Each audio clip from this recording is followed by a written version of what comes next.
Hey guys, welcome back to Critical Flick. Today I'm going to be reviewing Booksmart. So Booksmart is a coming-of-age film directed by Olivia Wilde, and it stars Beanie Feldstein and Kaitlyn, who you may know from Last Man Standing or back in the day Justified. She was on that show. So this movie focuses around two characters, Amy and Molly, and it's their last day of high school. It's right before their graduation, and they have spent their whole high school careers just focusing on the school and the work, and just all that mattered to them is schoolwork, getting into good colleges.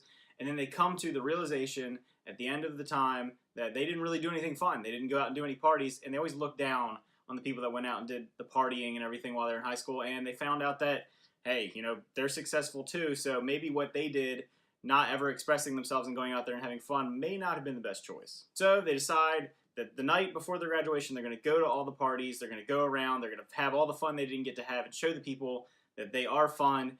And obviously, things happen. So while this movie does focus around your traditional coming-of-age, high school party, that typical thing, it does do an interesting thing where it's kind of the core of the movie is saying that you should not judge a book by its cover. You shouldn't classify people as, oh, these are jocks, these are nerds, these are, you know, stoners. There's layers to people, and the movie does a pretty good job of kind of turning stereotypes on their heads and subsiding expectations and changing things when it comes to the characters in the film. Even the leads themselves, they have a holier-than-thou mentality in the beginning of the film, thinking they're better than everybody else. Everyone else is less than. They're kind of they're the righteous people. They're the ones that have the right ideas. And then they learn throughout the film that, you know, sometimes you need to really see things from other people's perspectives, and you really need to experience the world for what it is and have people come in and see who you are before you judge who they are. Because at the end of the day, our main two characters are the ones that are judging people. And they realized that they thought that they were being judged the whole time, but they were doing the same thing to them. So in reality, this movie does some interesting things when it comes to that aspect. I thought the comedy worked really well. I thought the comedic timing of the characters was great. I thought all the little side characters added their own little something special to it. I thought that Skylar Gisondo, who you probably know from Santa Clarita Diet, now you want to talk about that, and knowing him from that show, I always thought he was a funny actor. I thought he was really good, and I didn't even know he was in this movie. He's not in really any of the previews.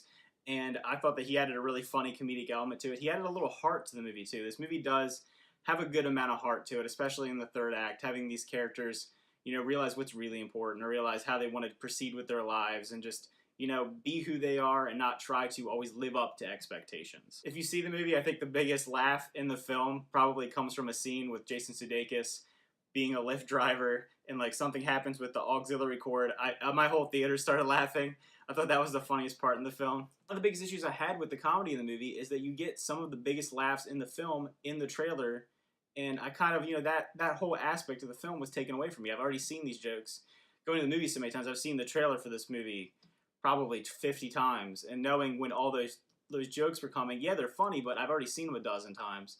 So, you know, I think with comedies, I know they want to get the big laughs in the trailers and get people into the theater, but hold back a little bit. They did hold back. There were some really funny parts, but I think some of the biggest parts, like I said, were spoiled by the trailer. So at the end of the day, I would give this movie an 8 out of 10. I think it is a really good movie. I think it's a really funny movie. I think it does its things that a lot of other coming-of-age comedies do. You could say it's comparable to a Superbad meets Lady Bird type deal.